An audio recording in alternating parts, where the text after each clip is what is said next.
As promised, a Black Friday edition of PFT PM. Now, disclaimer, I'm a creature of habit. I like my routine. I like every week to be the same. It gives me a rhythm. It gives me a comfort. It gives me a pattern to my life. Thanksgiving week turns everything upside down in a good way. It's great to have the holiday. We had a great time yesterday. Hope everybody else out there did as well. But it changes the way the week unfolds. Wednesday became the day that we do the picks podcast. So there was no point doing PFT PM then. So it gets postponed to Friday, when I usually don't do much, if any, video or audio once we finish PFT Live in the morning. But there was no PFT Live this morning or yesterday morning. I was able to sleep a little bit, which was nice. Now we do PFT PM, mainly because I promised to do it a couple of weeks ago. That's the way you get yourself in trouble. You make a promise at a time when you aren't thinking about having to honor it. And I would like to go back currently to the version of me that promised to do this and kick him in the nuts, because I really don't want to do this, but I'm going to do it anyway. I gave my word, and I'm just kind of kidding. If I really didn't want to do it, I would just not do it. Like, what are they going to do? Fire me because I didn't do the extra thing that I wasn't paid to do anyway, because I changed my mind and didn't want to do it anyway.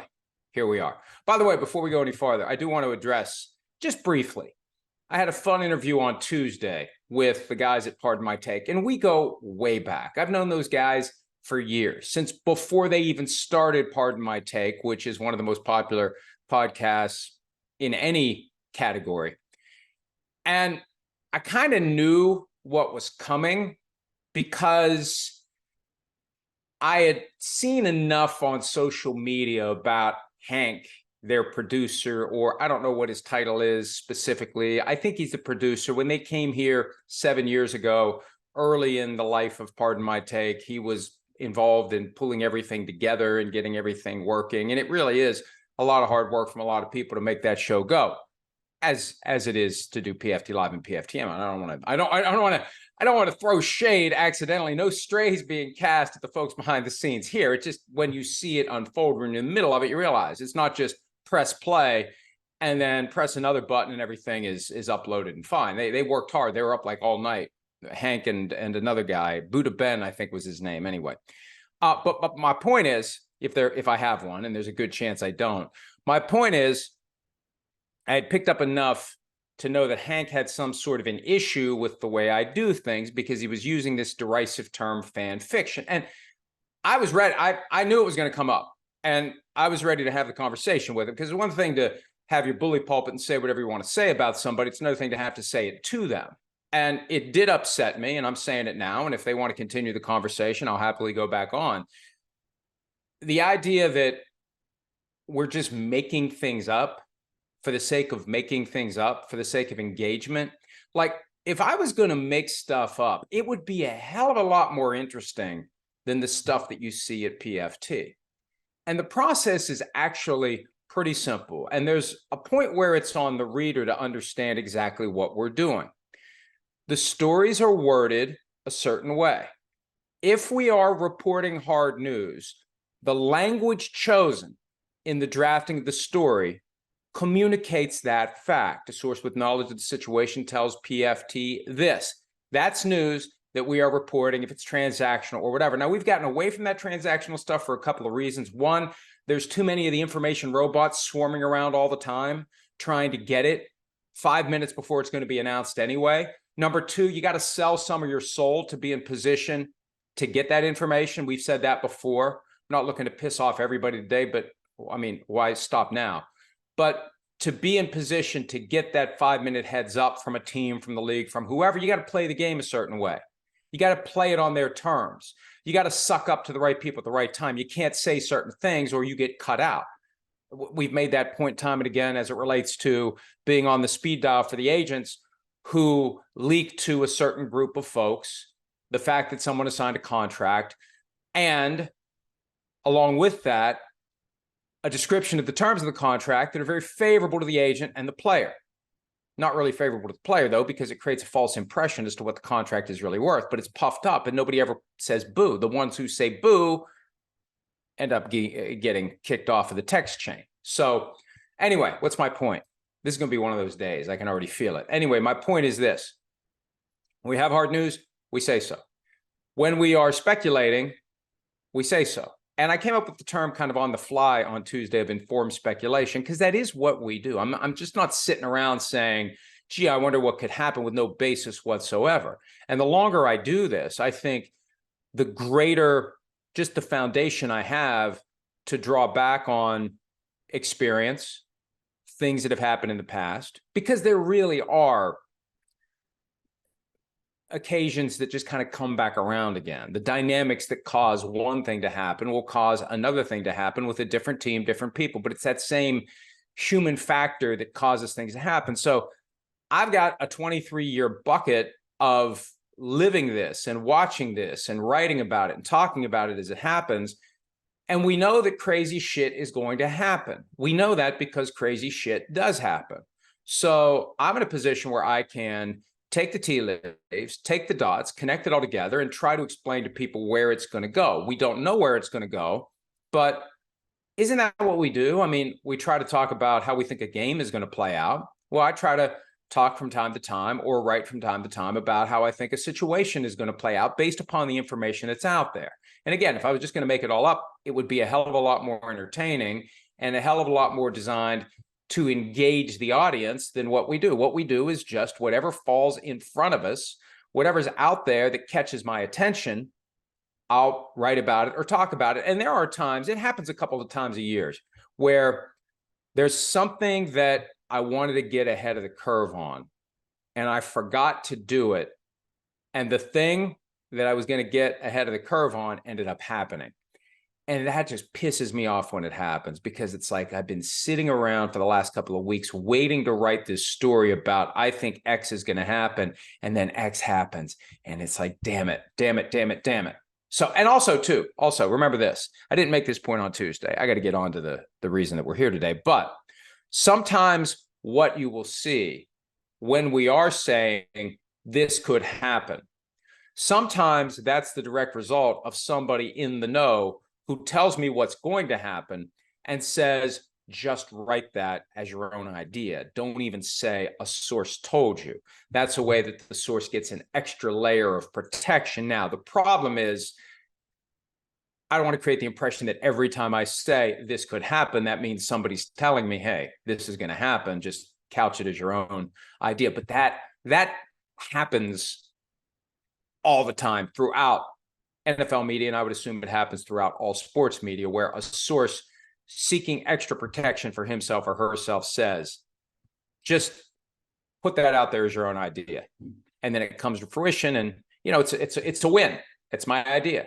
And part of it is that complicated dance that you engage in with sources. You want the information, you want to be able to use it, but you don't want the source to get burned, or you don't want the source to be compromised. And if the source is uncomfortable that characterizing the information as coming from a source will actually out the source in a roundabout way, especially if not many people know about a given thing that's going to happen, that's what you have to do to get the information out there to the audience. At the end of the day, my primary obligation is to you, the audience. And I'm always going to be straight with you. I'm going to be candid with you. I'm going to be honest with you about what I know and what I think is going to happen, with the caveat that sometimes when I say something could happen, it could be that there's a source that has told me it will happen, but the source wants the extra layer of protection that comes from not saying. A source with knowledge of the situation says X, Y, or Z. All right, let's get to A, B, and C from week 12, the 3 games that were played on Thanksgiving Day. We'll start with the Packers and the Lions. Obviously, who saw that coming? I had concerns about the Lions defense going into the game. I thought the win over the Bears on Sunday was enough of a shot across the bow that would wake the Lions up, that would get them ready for a Packers team that they beat handily in Green Bay earlier this year, that they'd be prepared, that they'd be focused, that they'd be driven, that there was kind of a celebratory air in Detroit, 8-2 for the first time since John F. Kennedy was the president in 1962. That's the last time the Lions were 8-2. A chance to display to the world in a standalone spot what the Lions are all about, a chance to get another win and move closer to maybe the number 1 seed in the NFC. They only have one game, well, other than losing yesterday. They only had one game going into yesterday that should have given them real concern, Dallas week 17. They failed, obviously, 29-22. And look, I credit the Packers, and this is the time of year where the teams that we look at and say they're bad, they can be dangerous because they just don't care. We're just going to go out there and we're going to be loose because we already are done. The season is already over. Although maybe the Packers could make a move on the outside. When you look at the standings in the NFC, you see some of these teams sink. It does create an opportunity for a late run by a team like the Packers. But their mindset is we've already found ourselves in the midst of a bad year. So, I think I said on the Picks podcast earlier this week, this is kind of the bowl game for the Packers. Like, this is it.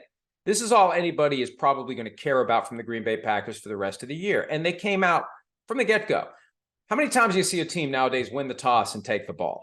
Usually, and I don't know what the percentage is, but usually it's we win the toss and we defer the option. So they end up kicking to start the game, and they end up getting the ball to start the third quarter because everybody wants to do that Bill Belichick touchdown, halftime touchdown thing because that goes a long way toward winning a game. But no, the Packers said, we want the ball. But what was it Matt Hasselbeck said in the playoff game in Green Bay? Seahawks Packers some 19 years ago, we'll take the ball and we're going to score. Well, that's what the Packers did, and they scored, and they set the tone. Now, the Lions scored, but then the Packers scored, and then Jared Goff became turnover machine part 2. He has 3 lost fumbles from Thanksgiving to go with his 3 interceptions from Sunday. That's a bad week. Look, I don't need high-end analytics to tell me 6 turnovers from Sunday to Thursday is a bad week, and it was a bad week for Jared Goff. And really the question is, are we seeing the Jared Goff that the Rams decided they had to get rid of? Because that was it. That was the story. They did a great job of hiding that within the Matthew Stafford trade package.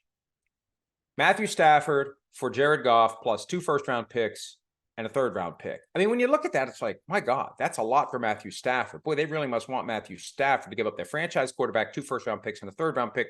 The truth is, they wanted to offload Jared Goff's contract, and they threw in the extra first-round pick to get the Lions to take on Goff's contract. That's what makes this trade so great for the Lions, because I truly believe that they viewed this as, okay, we'll take Goff, we'll pay him, we get these extra draft picks, we're kind of regrouping, rebuilding. That implies there was ever anything there that you would try to rebuild. There hasn't been much there for decades. We'll do something over the next couple of years with Goff, and then we'll get rid of him when we can. And somewhere along the way to that plan being fully implemented, Goff turned into a better quarterback than what he had been in his latter years with the Rams. But now that the Lions are becoming a good team, now we see the wobble in Goff. And look, I'm a firm believer Goff falls into that category of quarterbacks, and there's no shame in this. Not everybody's going to be Patrick Mahomes. Not everybody's going to be Lamar Jackson. Not everybody is going to be among the best of the best. You've got your top quarterbacks, and then you've got your second cut of guys who are good enough to make you competitive, but they're not good enough to win you a championship unless you just have all pros all around him, particularly on defense, but also on offense to make him look better. It's the old USC approach. Like, all these great quarterbacks coming out of USC, why aren't they great in the NFL? Well, because they have all these great players around them at USC that make them look better. You have enough great players around you, you're going to look better. When it's time for you to carry the load, when it's time for you to make the big throw, when it's time for you to make the tough decision in a very challenging spot, are you doing it? And now that the spotlight is getting brighter on the Lions, what's happening to Goff? He's crumbling. Will he turn it around? And how often do we see this where it's word salad, word salad, word salad? Oh, we're going to work harder. We're going to try harder. We're going to do this. We're going to do that. The bottom line is 6 turnovers between Sunday and Thursday. That's not good. And they still have winnable games down the stretch, but they do have that Viking Cowboy sandwich coming up where the bread is 2 games against the Vikings and the meat is an ass kicking that's coming in Dallas, week 17, Saturday night. Hell of a game. That's the night they're putting Jimmy Johnson in the Ring of Honor, not December 30, 1923, but December 30, 2023. Jimmy Johnson into the Ring of Honor, and a tough, tough test for the Lions. And I think what yesterday told us is we can forget about the 1 seed for the Lions. It's looking like 3 seed, whoever wins the NFC North. And frankly, if the Vikings hadn't outplayed but not outscored the Broncos on Sunday night, now you got a race in the NFC North. And there may still be one because the Vikings have a chance to pick up 2 games on the Lions late in the year. Whoever wins that division is going to be the 3 seed. I mean, we kind of see where this is going. either the NFC East champion, which will be the Cowboys or the Eagles, or the 49ers will be the 1 seed. The other will be the 2 seed. The NFC North champion will be the 3 seed. The NFC South champion will be the 4 seed. And the second place team in the NFC East, Cowboys or Eagles, will go to probably the Superdome to play the Saints in the wild card round and probably win. But when you go into the Superdome, who knows? We could have a beastquake situation where the lesser team with the kick in the ass that comes from that home crowd beats the better team because the better team was forced to go play in the building of the lesser team. I don't know how much of an issue that is anymore because I feel like teams have figured out how to win on the road. Home field advantage doesn't mean what it used to. Maybe it's fans traveling, the whole emergence of the legal scalping industry where you can just get online and you can make your plans and you can be a Cowboys fan and go see that playoff game on the road in New Orleans. Enough of those road fans neutralizes it just enough where it's not an issue. I don't know. Or the teams just know how to process and prepare better so they aren't overwhelmed by the noise. Either way, home field advantage isn't what it used to be. So maybe it won't be a factor for that 5th seed in the NFC. But regardless, the Lions now looking like 3 seed at best after yesterday's game. That's my big takeaway. And the question I have, will Jared Goff be able to compete with a team like the Eagles, the Cowboys, the 49ers, if they even get that far? The Lions could be that team that wins the division, gets the 3 seed, welcomes to town the Vikings, the Rams, whoever the 6th seed ends up being. And the Rams are very viable. Maybe the Seahawks come back. The Lions could be that team that, knowing full well what's coming the next week, maybe stubs their toe and loses at home in the wild card round, like the Vikings did last year to the Giants. And for the winner of that game, we knew what was coming. An ass kicking in Philadelphia. That's what happened to the Giants. If the Lions see that coming, maybe they don't punch that final ticket to advance to the divisional round just because they kind of know how this movie's going to end. I mean, I feel like, and this was my theory on the Vikings last year, for them, the best case scenario for the season was to get blown out in the divisional round. I kind of feel like that may be where the Lions are heading. And I say that not just because of Goff. The defense is suspect. That's a point Sims made on PFT Live. Even though the Lions defense had seemed better most of the year, they hadn't been tested. They've been tested lately and they've been failing. The defense has not looked good. 38 points. I mean, think about this. Lions coming off of their bye, facing the Chargers, who had played a tough physical game on a Monday night in New Jersey and flew home on a short week and still scored 38 points against the Lions defense when the Lions had 2 weeks to get ready for the game. That was the red flag. They won that game, but that was the red flag. And they beat the Bears when they were down 12 points with 5 minutes left. That's second red flag. And then obviously third red flag, picking up their 3rd loss of the year, losing to the Green Bay Packers. Jordan Love, all of a sudden, looking pretty damn good. And I've been pushing back all year, and Jordan Love made it difficult to push back when he wasn't playing well. But the idea that Jordan Love just stinks, we don't know what he does. We don't know who he is. He's the one sympathetic figure in this entire mess that has been the Green Bay Packers since they traded up and picked Love in the 2020 draft. This Shakespearean battle between Aaron Rodgers and the front office, and Love is just caught in the middle. He's the only one that didn't choose to be part of this mess.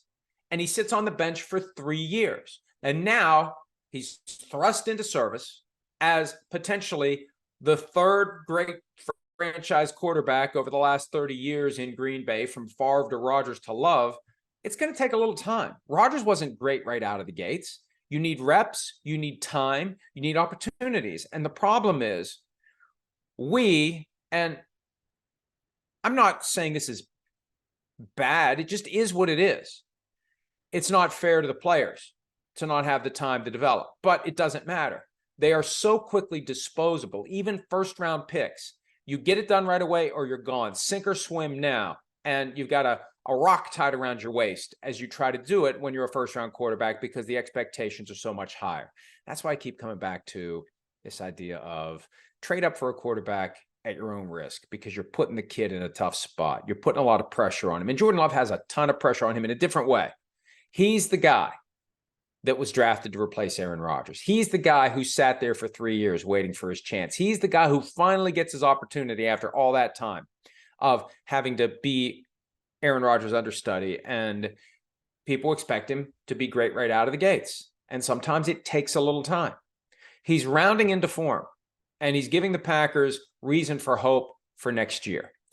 And it's just a shame. Now, I guess the other way to look at it is, well, if he can't deal with that, then he's never going to take you to a Super Bowl because he doesn't have the fortitude to handle the stress and the pressure and the scrutiny. But still, it's never been fair to the kid to just write him off before he even had a chance to play. And there was some of that before the season. He can't play. How do we know? We haven't seen it. Yesterday, played pretty well. Yesterday, he looked pretty good. Yesterday, he gave the Packers reason to believe that maybe they are onto something and that this isn't going to be the new normal, where they go back to being the team they were between Lombardi and Favre, where they just were bad.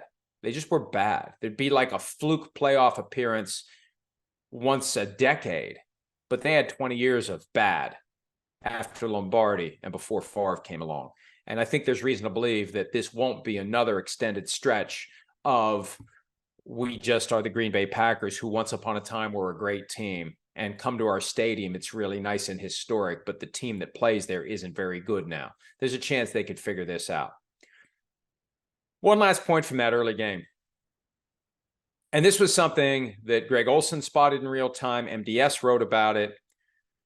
The fair catch at the end of the half.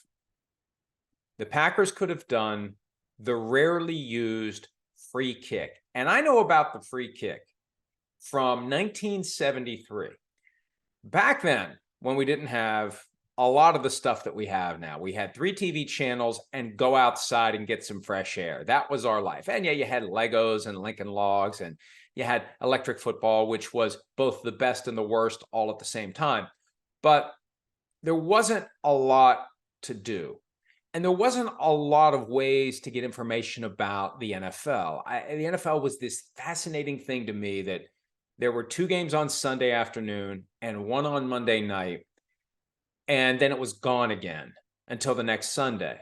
And I wanted to know more about it. And they had the NFL Films show, like the Game of the Week or whatever NFL Films presents, whatever it was, where they would have highlights or whatever. And I would soak that stuff up whenever I could make sure I was home to watch it, because you had to be home in front of the TV at the time the show was on, or it was gone forever and you never saw it again unless they played it again and you happened to be home in front of the TV at the time.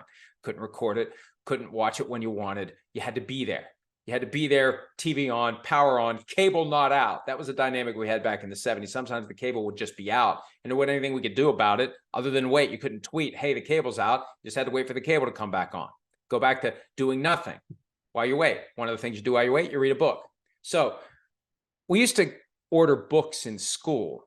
They'd send out the sheet and you'd order the book and you'd bring in your $3.47 for 5 books. And then like a couple of weeks later, the box would show up. And it was always an exciting day when the box showed up with the books in it. The box would sit there on the teacher's desk. And you know, there's some stuff in that box for me. There's some cool stuff in that box for me. And there were NFL related books. It was the punt, pass, and kick library. Anyway, I'm eventually getting to the point, Your Honor. Yes, I am going somewhere with this. There was a book I bought back in 1973 called, and I thought it was called Strange But True Stories of the NFL. It was actually More Strange But True. It was the sequel. The first one did well enough that they made another one. More Strange But True Stories of the NFL. They had a chapter in there about a free kick happening. And the free kick is a little tweak in the rules where after a fair catch, the team that makes the fair catch can opt to put the ball on a tee with the opposing team at least 10 yards away. And from the spot of the fair catch, if you kick it through the uprights, you get 3 points.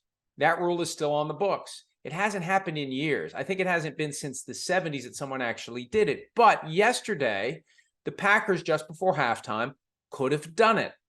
It would have been, it was a fair catch on their own 44. And because you don't have a snap involved, you kick it from that point and you don't have a rush and you don't have snap, spot, hold and a quick run up to the kick. You can do what we see happen all the time from the kickoff when it's at the 35. Not all the time, but we will see from time to time, kickoff from the 35, ball goes through the uprights. Well, this is kickoff from the 44, and if the ball goes through the uprights, it's 3 points. What did the Packers do instead? They ran a play, called timeout, and tried a 63-yard field goal. Snap, spot, hold, rush. It was short, but I guarantee you, if you kick a 63-yard field goal out of the normal formation and it's a little bit short, and it was maybe a few yards short because there was an attempt to return it, but a 66-yarder with no rush, on the tee, full run up like a kickoff, that's got a damn good chance going through. That was a missed opportunity by the Green Bay Packers. It ended up not mattering. They won the game. But it just goes to show you that you need to be aware of that. And it doesn't happen very often, but you need to have that little file in your brain. I mean, that's what our brain really is. It's just like a filing cabinet, and you hope that the right drawer opens at the right time. So for a coach, and I guarantee you Matt LaFleur will be thinking about this the next time, and anybody who was watching that game yesterday got a reminder of the existence of this rule. Fair catch, where's the spot, how far, let's do the free kick. And it would have been something if they had lost that game, that 3 points might have made a difference that they didn't get at the end of the half. But remember the free kick after the fair catch. Think about that, because it is viable, even though it is rarely used. All right, Commanders, Cowboys. I keep checking to see if we're getting news that Ron Rivera has been fired. Nothing yet. Nothing yet. And I don't know that he's going to be, and I'm not saying he should be. I like Ron Rivera. I know Ron Rivera. I was a Ron Rivera supporter back when he was a defensive coordinator of the Chargers, and I said, hey, somebody in the AFC South should make him the head coach because he had Peyton Manning's number back in those days. He ended up coaching the Panthers. He's won Coach of the Year at least twice, took a team to a Super Bowl. Oh, Jack Del Rio is fired. Jack Del Rio is out. Well, multiple reports apparently, or at least one for now. Wait, let me text my crew. Jack Del Rio, a little dust up in D.C. Jack Del Rio is out, which would tend to suggest that Ron Rivera isn't, at least for now. Their bye is still coming up. Maybe this is his last chance to get it together before Eric Bieniemy gets the audition to be the future head coach by finishing the year as the interim head coach. So many would say that Jack Del Rio getting fired is long overdue. But, you know, the reality is Ron Rivera is a defensive coach too, and it sticks to him. If the defensive performance sticks to Del Rio, it sticks to Rivera.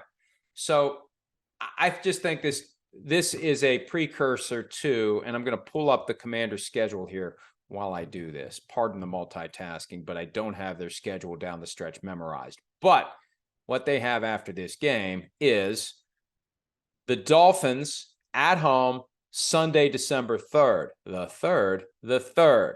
Then their bye. Week 14 bye. That may be literally bye for Ron Rivera. I think that's what this is. I think I used the phrase shot across the bow earlier in connection with the Lions. This Del Rio firing is shot across the bow to Rivera. Dolphins game, lose that, give up a lot of points to Tyreek Hill and company. Bye-bye Ron Rivera. And then it's Rams, Jets, 49ers, Cowboys as an opportunity for Eric Bieniemy to show that he can run the show.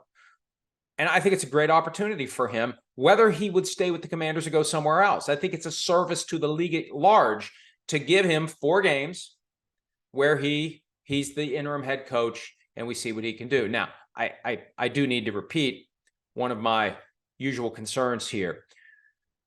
When you make a guy an interim coach, there's a chance you're going to get a false bump in the performance of the team because they want to play well, so the interim coach becomes the permanent coach. And then once the interim coach becomes the permanent coach, they go back to playing the way they did. They got the last coach fired. That always concerns me. It doesn't happen very often that interim coach becomes successful year in and year out head coach. I think it's happened twice with Jason Garrett and Jeff Fisher.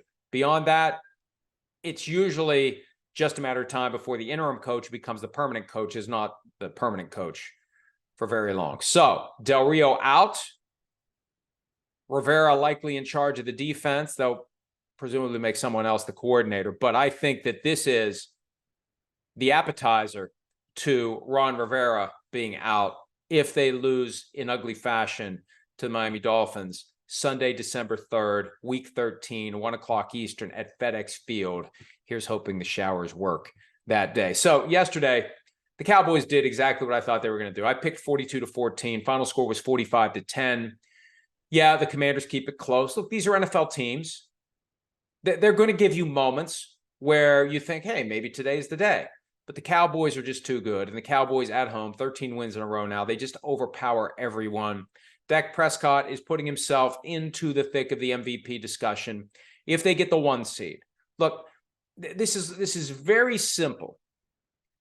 We can talk about who the MVP candidates are, but unless Dak Prescott goes off and throws for 6,000 yards, the Cowboys need to be the 1 seed for him to be a serious MVP candidate. Because if the Eagles are the 1 seed, if they win the division, it's going to be Jalen Hurts. That's just the way it works. If the 49ers are the 1 seed, Christian McCaffrey becomes the candidate for MVP. Maybe Brock Purdy, but it's more likely McCaffrey at this point.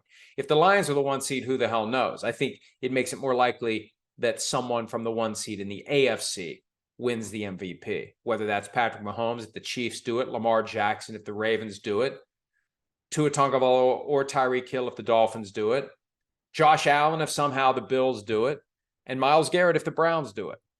So, yes, Dak could be the MVP, but they got to catch the Eagles before he'll be the MVP. Yesterday, he had 331 passing yards, 4 touchdowns, no picks, and a 142.1 passer rating.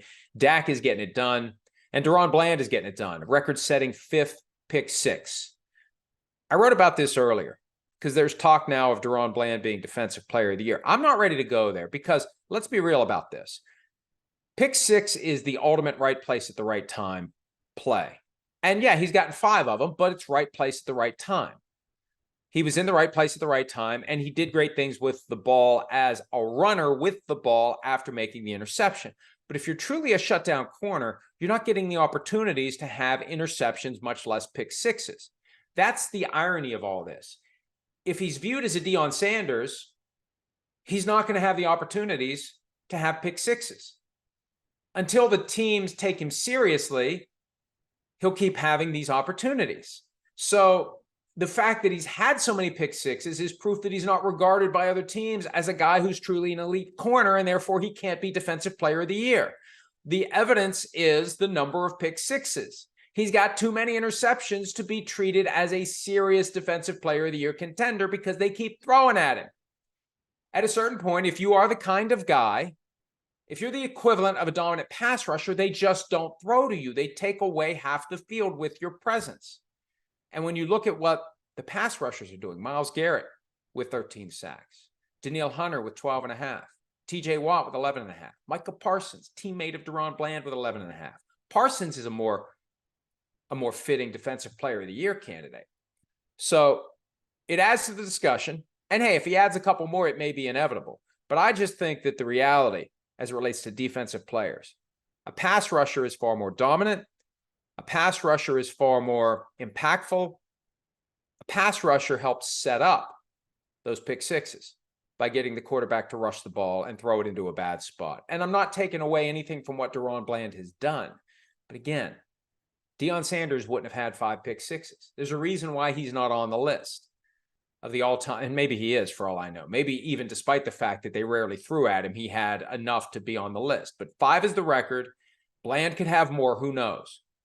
I still think that Myles Garrett, Danielle Hunter, TJ Watt, Micah Parsons, all right now would be more viable candidates for Defensive Player of the Year. Now, what could happen is, we see this on the offensive side all the time. There's one player who's Offensive Player of the Year and another offensive player is MVP. And that never makes sense to me because you would think that if the MVP is an offensive player, and it has been every year except 3, 1971, Alan Page, 1982, a kicker, Mark Mosley, 1986, Lawrence Taylor. It's otherwise been a running back or a quarterback every year they've given it out. You would think the MVP would also be the Offensive Player of the Year, but it's kind of a way to spread the wealth. So if Myles Garrett ends up being the MVP, if the Browns get the 1 seed in the AFC and Myles Garrett is the MVP candidate who gets a lot of votes and is in that conversation, whether he wins it or not, maybe the voters will say, well, okay, Deron Bland can be the defensive player of the year if Myles Garrett is my MVP. That's a possibility. And I'm one of the voters. And again, I don't know how detailed I'm allowed to get into my deliberations. I don't know. I don't know why I shouldn't be. I'm for transparency.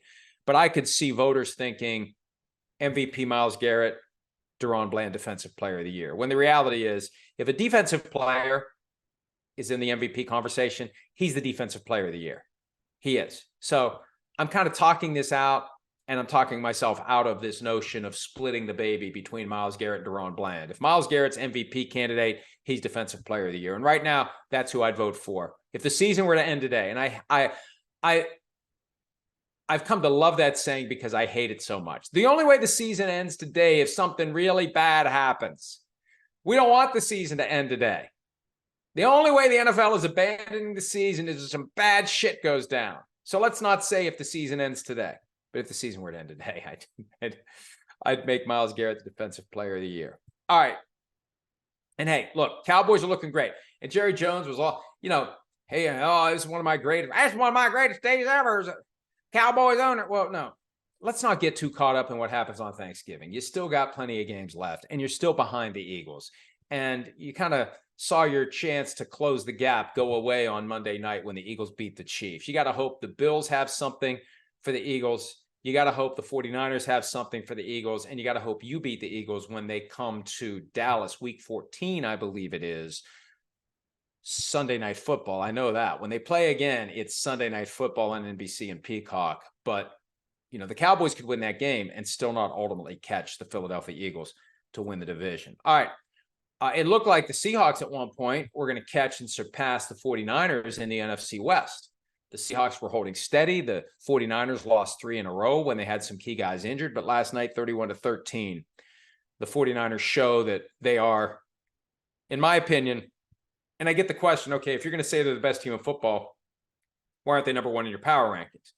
Well, because they've lost 3 games, because for them, what makes them great makes them susceptible to losing games. Because what makes them great is having players who have no fear whatsoever, no regard for their own safety or well-being. They will run through the wall. They will fight and scratch and claw for every last piece of real estate on a football field. And that effort for that extra little bit, that's what gets that last hit. That's what gets that injury. I remember that's what happened to Deebo Samuel when he got injured. You take Deebo Samuel out of the mix, you take Trent Williams out of the mix, all of a sudden the 49ers can't win games. So when they're healthy, they're the best team in the NFL. If they can somehow keep those guys healthy for the rest of the season, and more importantly, the postseason, there's no stopping them. But the problem is, and it can happen at any time because of the way they play.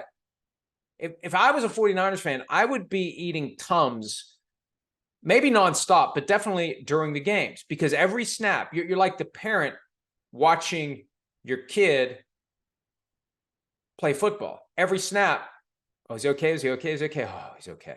I went through that for years. Is he okay? Is he okay? Is he okay? Oh, he's okay.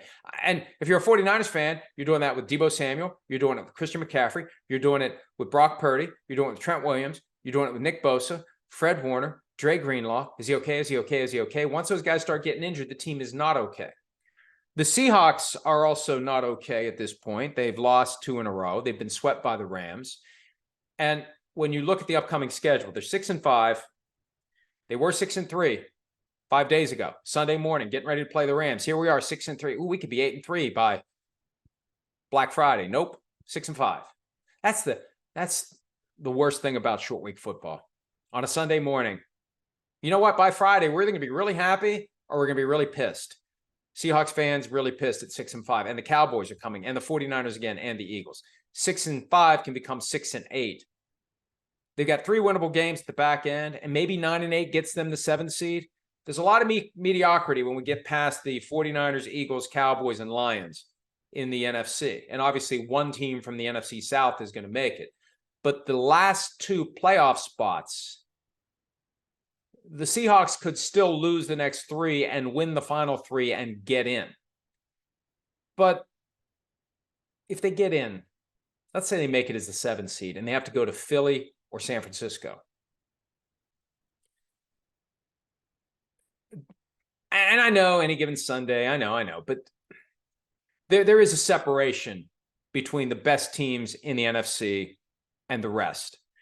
And your only chance to score an upset of the 2 seed is if the 2 seed takes you so lightly and is so focused on next week's game that they just, they get caught flat-footed and you can knock them out.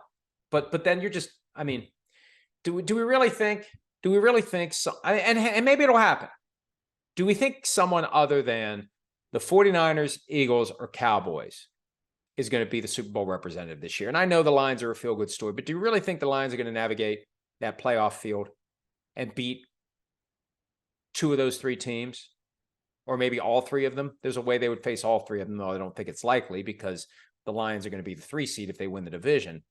But I just don't see it. Hey, the Lions could end up being the 6th seed and having to go on the road and play the likes of the 49ers or the Eagles earlier than later. Or they could have to, you know what this is shaping up as? This is looking like 3 times in 4 weeks, Vikings and Lions are going to be playing each other. That's what it's looking like. Week 16, week 18, and wild card round. Because as I said earlier, the winner of that division is going to be the 3 seed. The second place team is probably going to be the 6 seed.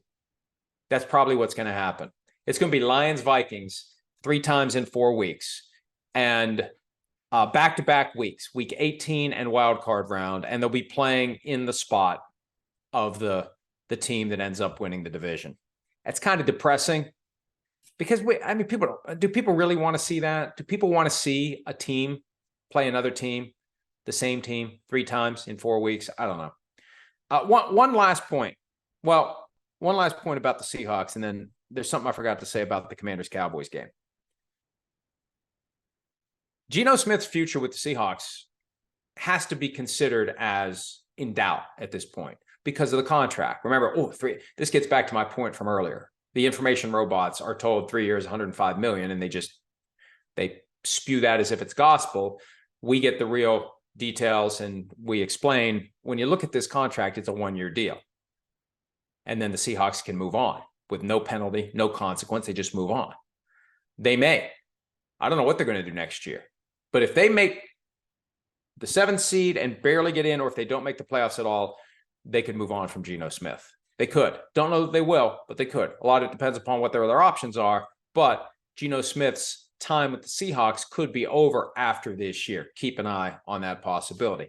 One last point about the Commanders and the Cowboys. The celebration. The turkey leg stashed in the Salvation Army kettle that was bedazzled this year. It wasn't just the regular kettle. It had bling. It had shine. It had glimmer. It looked like a holiday. It was sparkly like a holiday, as Rain Man once said. But this thing, and we had the story at PFT, it was set up days in advance. Dak Prescott went and lobbied to Mike McCarthy for permission to do it. McCarthy's only request was, it better not happen unless the game is well in hand. Prescott was smart. He asked McCarthy in the presence of Jerry Jones. He knew Jerry Jones was going to be in favor of it. It's kind of like knowing when to work your parents for that thing you want. You know which parent is more likely to say yes. And if you just get him at the right time, the one that's more likely to say yes is going to prevail on the one that's more likely to say no. You get what you want. So, look, I assume fines are going to be handed out because that's what the NFL does. The NFL softened about 7 or 8 years ago considerably the rules regarding celebrations. You can do the group celebrations, and we see some great ones. You can use the ball as a prop. You can, do certain things you used to not be able to do, but you still can't use external props. And we've seen guys get fined for jumping into the kettle, doing the kettle as whack-a-mole, putting money in the kettle. I would say stashing a turkey leg in the kettle and getting it out and eating it would probably fall within the Joe Horn cell phone under the padding of the goalpost category and result in a fine. I wish it wouldn't, and maybe it won't. I mean, why put the kettle there at all if you're not going to let players incorporate the kettle into their celebrations? And the reality is, they're always looking for something different. You can't just jump in the kettle every year. You're trying to go next level. You're trying to take the bit another step farther. Like maybe next year a live turkey is going to come out of the kettle. I don't know. And then maybe the year after that, they butcher the live turkey on the sideline. I don't know. Maybe there's going to be a Pilgrim's costume in there that, you're going to jump in if you're Dak Prescott and do a quick change into the Pilgrim costume and get out and run around on the field on Thanksgiving. There's always that push to do something new and do something different. But the problem is the kettle. The kettle is what the law would call an attractive nuisance. It's there. Hey, it's the freaking apple tree. Look but don't touch. Touch but don't taste. Thou shalt not eat the forbidden fruit. Why'd you put the tree there anyway? If you don't want us to eat the fruit, why is the tree there? If you don't want us to mess with the kettle, why is the kettle there? It's like the school. You got the strict rule when it's recess. You can't leave the grounds. Well, they put a Ferris wheel right on the other side of the school grounds. You expect the kids not to flock to the Ferris wheel? They put the kettle right there. What do you think? It's a giant kettle big enough for a human being to get inside of it. What the hell do you expect, NFL? So if you're going to let them put the kettle there, let the players have their fun with the kettle. So I know rules are rules, but come on, let's have a dispensation. Let's have a Thanksgiving exception. Let's have a red kettle exemption. Put it in the rule book. The kettle can be used as props. Turkey legs can be stashed in the kettle. Live turkeys can be put in the kettle. Pilgrim costumes can be put in the kettle. It's just ridiculous. Just don't put the kettle out there, NFL. Don't let Jerry Jones put the kettle out there. It's going to draw those kinds of reactions. And it's ultimately great. If you're trying to support Salvation Army, it's great. We're talking about the red kettle. And maybe the fine is part of the madness. Maybe Jerry's right. Just put the fine money into the Salvation Army. You're talking about the whole thing. You're increasing awareness of the red kettle. Not that we're not aware of the red kettle. I mean, this is the time of year where everywhere you go, somebody's ringing that damn bell. I mean, like, how much money do I have to give you to get you to stop ringing the bell anytime I walk up to the door? I'm sorry. I like, under certain circumstances, the sound of bells ringing is very soothing and, but just that constant chinga, chinga, chinga, chinga, chinga. Like, there's a point where enough. Like really, how much can I give you to stop? What's your budget? What's your target? Like, how much are you trying to raise with this kettle this year outside of this store that I go to all the time? What is it? I'll write you the check. Go home. Your work is done. Take the bell, take the kettle, and go home. I may have to consider that. I don't go to many stores. I don't do much. It occurred to me not that long ago that I'm basically on house arrest. I was watching a documentary and somebody in it was on house arrest. And when the person explained what they were allowed to do while on house arrest, I realized when I'm home, I'm basically on house arrest. I go to the same places that someone on house arrest would be allowed to go to and nowhere else like someone on house arrest, other than the fact that I fly to Connecticut every weekend during the season, but that's for work too. Like, I basically am on house arrest, and I would pay good money for the Salvation Army kettle person to go on house arrest and get out from in front of the store where I go and have to listen to that damn bell. I'm serious. I'm going to say, what's your budget? What's your quota? What's your number? Here's the check.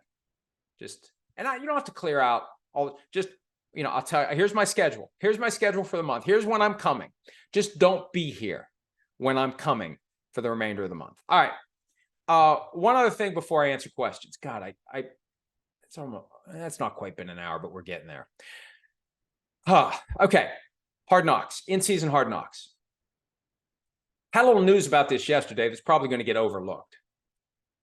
But when I watched the first episode of the in-season Hard Knocks this year with the Dolphins, it was obvious the Dolphins want nothing to do with it. They've said it, but the meeting where Mike McDaniel greets the team as they come back from their bye-week break, it's clear. It's clear McDaniel wants nothing to do with it. And why should he? He's got enough to worry about without having to also, on top of everything else he has to do as coach of an NFL team in the stretch run of the season, worry about the extent to which the process and the product of in-season Hard Knocks is going to potentially distract his players. He doesn't want it to, but he has to worry about whether it will. Maybe it won't, but he has to worry about whether it will. I got enough shit to worry about, NFL. Why are you making me, as the coach of a playoff contender, worry about this? There's so much obsession in the NFL about competitive balance and competitive integrity. And you're going to pick one team that's in the playoff hunt and say, you get to deal with this thing that no one else has to deal with. You get to worry about what's going to show up on Tuesday night every week for as long as you're still alive in the playoff chase and in the postseason once it comes along. You have to worry about the impact of that. You have to worry in advance. What is going to be used against us? What are we going to be able to catch and filter out? Are we going to use good judgment? Are we going to use bad judgment? Do I have time to watch the whole episode and screen it to make sure that there's nothing in there? Am I going to carve out that extra hour to watch it?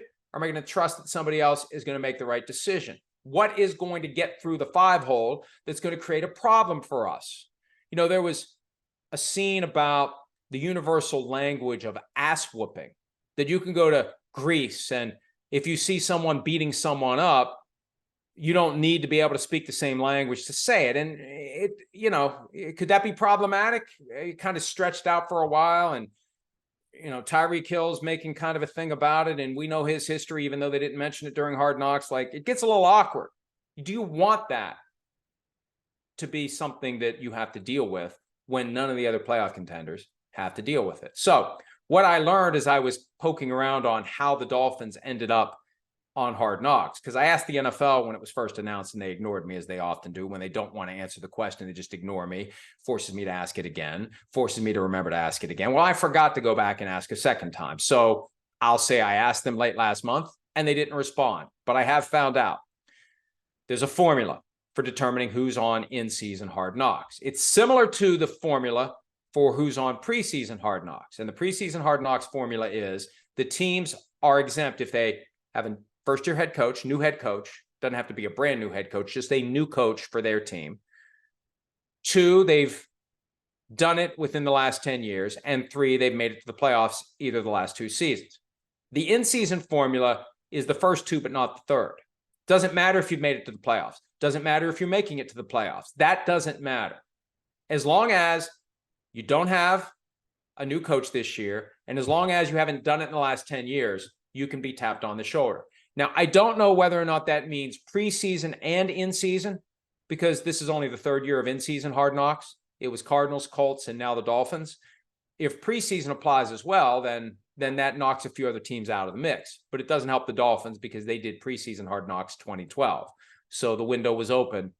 If that 10-year window applies both to preseason and in-season, and I can't see why it wouldn't, but if it does, doesn't matter for the Dolphins. So they got forced to do it. They didn't want to do it, and it's highly unfair to them. If I'm a Dolphins fan, I'm pissed about this. Why does my team have to worry about this? If I'm the Dolphins, I'm upset about it. If I'm McDaniel, I'm livid about it. Why do I have to worry about it? And John Harbaugh doesn't. And Doug Peterson doesn't. And Andy Reid doesn't. Chiefs would have been a great candidate, but you know what? They had Patrick Mahomes on the Netflix show. So, we don't need the Chiefs. We already made our money off of showcasing Patrick Mahomes. So that's the other point too. My son and I were talking about this last night, and I think I mentioned this in the story yesterday. Is it worth it to the NFL? Is it worth it to put one of your teams at a competitive disadvantage because they have to worry about this on top of everything else? What are you getting out of it, NFL? What's the bonus? In season, late season, we got Monday night. We got Thursday night. We just had 3 games on Thursday. We got 6 standalone games this week between Monday night and Monday night. Monday night, we had the Chiefs-Eagles game. The 3 games on Sunday. Hell, we got 7 if you count that, right? 1, 2, 3, 4. Black Friday, Sunday Night Football, and then we got Monday night Bears-Vikings. We got a lot of standalone games. We got a lot of content. Why do you need an hour on Tuesday night where you've got more content, you've got more stuff? Why do you need that? What are you getting out of that? How much money are you making out of it? How much exposure are you getting out of it? And what's the cost? The cost is you're creating an extra distraction for one playoff team that other playoff teams don't have. That's not fair. Whoever it is in any given year, if it's a playoff contender that gets the assignment, it is unfair to them to have that burden of worrying about what's going to be said, what's going to make it to the show, how's it going to affect the team. McDaniel spoke earlier this week in terms of the safe space. The safe space has been invaded. That's a factor too. Even if there's never a distraction directly from the show, the mere fact that their room has been invaded by cameras and microphones changes the dynamic. It just does. And that's your place where you should be able to not have to worry about what is said or how it's said. You just shouldn't have to. There shouldn't be anything happening there that would take that and put it out into public view. So I'm with the Dolphins on this. It stinks, and it's a distraction, and it is a competitive disadvantage. All right, let me answer some questions. Hopefully there aren't many, because I've been rambling on longer than I thought. All right, let's go. Where is it? Here we go. Question time. I took a quick skim, and I'm also going to take a quick drink of water here. All right. PFT PM posse. With modern NFL players working out longer and harder and more tailored training regimens 365 days a year, why are injuries occurring more often, and why don't we see more players like at the running back position able to have long and productive careers like Emmitt Smith? Some would say that the absence of intense two-a-days, full contact, tackle to the ground, that's one of the reasons why players aren't as durable when it's time to go play full contact, tackle to the ground football. That the callus you would otherwise have isn't there, and it makes you more susceptible to injury. I don't know how you quantify that, but I've heard that from people in the game and I don't know whether it's just wistfully wishing for the good old days or whatever, but the argument has been made that because practices aren't as strenuous and demanding and risky physically as they used to be, it sets the stage for greater injuries during the games. Also, players keep getting bigger and stronger and faster. They just do. Something's got to give when those bigger and stronger and faster players crash into each other. So I think that has something to do with it as well. It's just a very physical and violent game. Even as they try to make it safer, you still have bone and cartilage and ligaments and muscle that are going to get injured when those bodies crash into each other. PFT PM posse, what is your favorite Turkey Day memory, food, and activity? I tweeted about this on Wednesday night. I love the night before Thanksgiving because that's when my mom would bake pumpkin pies, and she would have those little like Pyrex glass bowls where she'd put the extra pie filling in and bake that. And it was like a little pudding cup. Back in the days when people made their own pudding at home, you didn't just peel the top off and eat it. You made the pudding at home, and there would be butterscotch and there would be chocolate. You'd have that from time to time. But once a year, the pudding bowls would be replaced with the pumpkin pie filling. And that was always, it was just kind of like the world slows down a little bit. It's the calm before the storm of Thanksgiving Day. It's kind of nice. It's a rare and unique feeling. You get it on Christmas Eve. That's really it. The night before Thanksgiving and Christmas Eve, those are the 2 days a year where it just feels like the world slows down a little bit and kind of braces for what's coming next. Also, I used to love playing football on Thanksgiving. I have some fun memories of the Thanksgiving Day football game. It's been 20 plus years since I've done it, and I can't do it now because I can't run for very long. I can run, but then it would be like I'd be good for one snap because my knees are shot. I can ride a bike all day, every day if I have to, but I just can't run. So I miss playing football on Thanksgiving morning. Those were some fun memories, especially if I made it out of the game uninjured. PFT PM posse, since I'm currently sitting next to a deer stand in the woods, hunting with my son-in-law, waiting for legal shooting time in 2 minutes. Have you ever hunted? If so, what kind of did you like it? I hunted one time, and it wasn't really hunting. I was visiting my uncle in Tennessee, and there was a squirrel that was messing with his garden, and he gave me the BB gun. He said, take care of the squirrel. And long story short, I did, and it scarred me emotionally, and I have no desire to ever hunt again, anything, under any set of circumstances, ever. I'm not saying that people shouldn't. I've got no desire to do it. And now that I've become a dog person, I'm even less equipped to process the concept of killing another living thing, other than an insect, obviously. But deer, rabbits, turkeys. I don't know. Turkeys are kind of worthless and they taste good. I don't It's not for me. It's not for me. The idea of killing another living thing is not for me. And I went through it 40 plus years ago, and it really did scar me. I still kind of think about it from time to time. And it's not for me. It's not for me. I know we need to control the herd, and we don't want cars running into the deer that haven't been, humane. I don't know how humane it is to put a bullet through it. It's not really humane. And then you gut them, and anyway, it's not for me. If it's for you, that's fine. It's not for me. All right. Tom Marshall.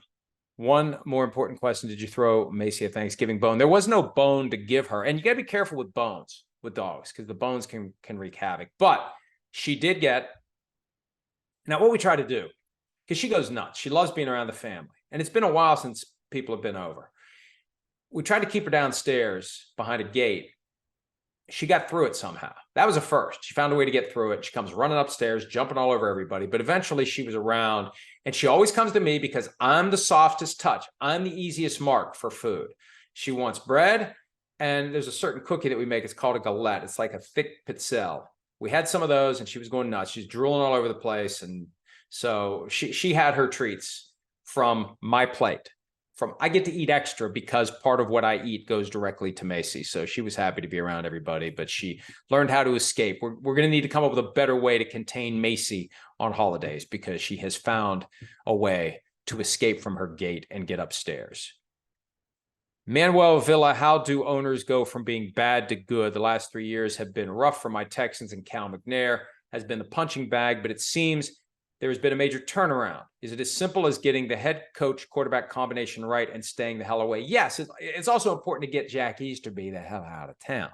Jack Easterby was the guy who had hypnotized, mesmerized, somehow gotten control of the organization, and Cal McNair fell for it. Once they moved on from him, it allowed Nick Caserio to do his thing and D'Amico Ryans to do his thing, and it's working. The best owners make their decisions about who they're going to hire. They hire them and they get out of the way. Just be a fan. You don't have to have a spoon in the stew.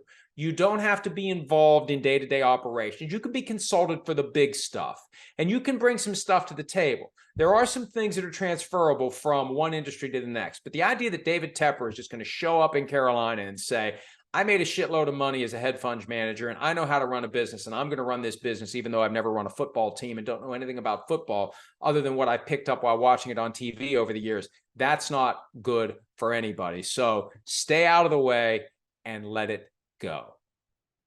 All right.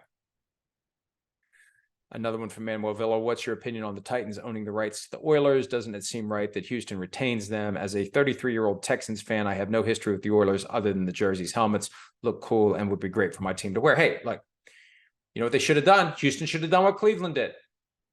Should have negotiated under the threat of litigation as the Oilers were packing up and moving to Tennessee. Work out a deal where they leave the Oilers behind. They changed the name anyway. They changed it to Titans after a couple of years, force them to come up with a new name now, and keep Oilers in Houston for when Houston gets a team again, just like the Browns did. It was a failure of the folks running the show in Houston at the time. It would have been easy to do, and Bud Adams probably would have happily given up Oilers because he was giving it up anyway after a couple of years in Tennessee. Tom Marshall, is it time to say trading away Tyreek Hill was a mistake? It wasn't last year. And they won a Super Bowl by doing it. It's kind of like the Rams approach. Like, there was a bill to pay on the back end of winning the Super Bowl, but we won a Super Bowl. But for what the Chiefs are trying to do, which is create a dynasty and win more than just two, it's a mistake. It's a mistake. Last year, maybe the whole thing fueled them, inspired the receivers. This year, it's not working. And Tyreek Hill would have caught that pass that Marquez Valdes-Scantling dropped. And maybe you don't even need to have to score a touchdown late in the game if you have Tyreek Hill. So, yeah, it was a mistake.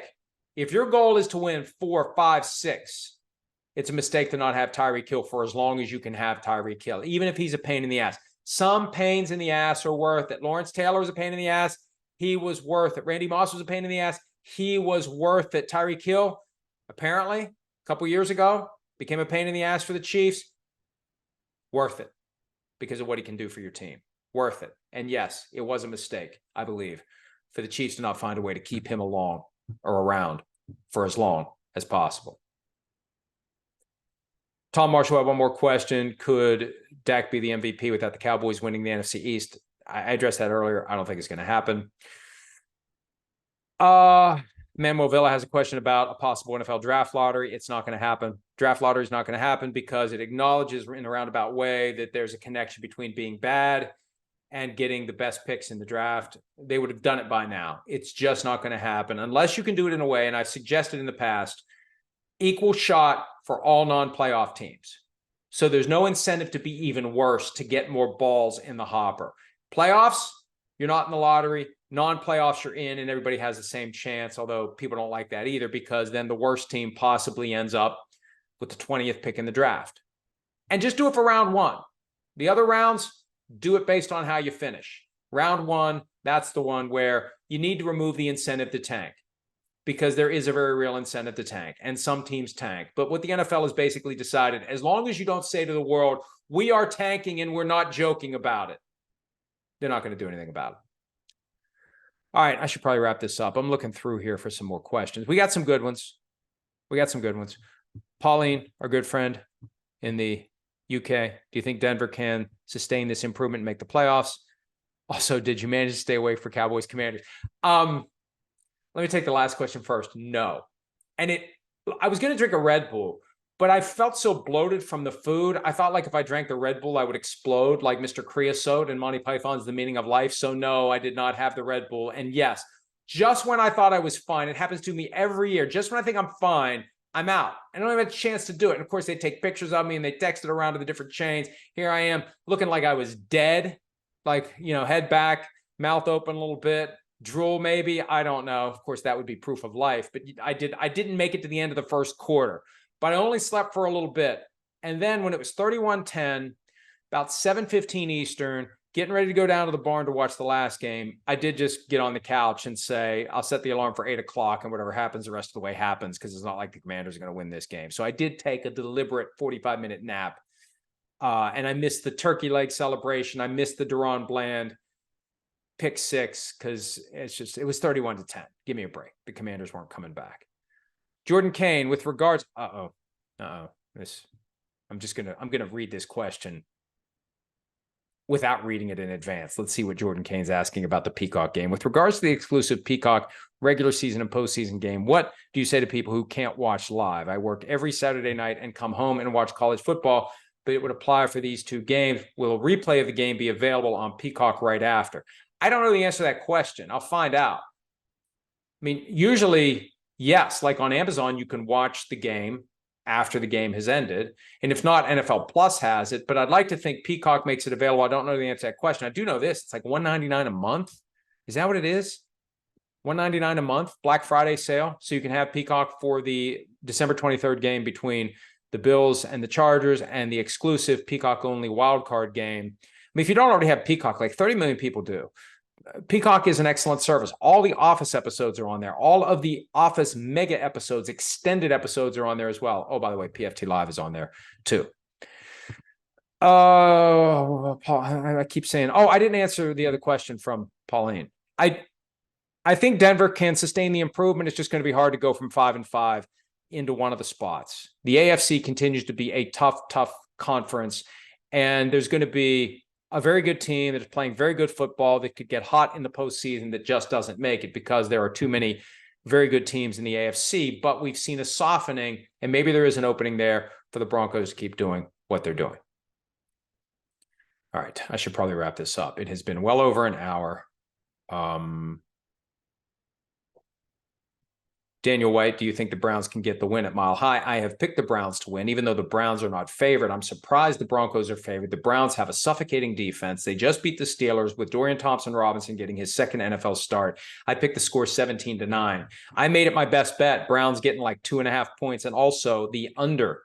It was 35. The under in that game is another one of my best bets for this weekend. Let's call it there. There's a few more, but it's stuff I've either addressed today or I've addressed recently or will be addressing in the future. Next Wednesday, another edition of PFT PM where I'll answer your questions and talk about whatever is happening. PFT Live returns on Monday. Check out Football Night in America, 7 o'clock Eastern on NBC and Peacock on Sunday night in advance of Ravens Chargers. Can the Chargers get it right? Can they save Brandon Staley? Can the Ravens keep their hold currently for now on the top seed in the AFC? Great game on Sunday. Great game today.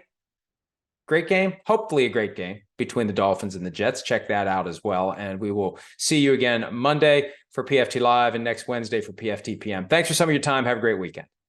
Hi, it's Mike Florio. Thanks for watching PFT on YouTube. Hit subscribe for the latest news and analysis from Pro Football Talk.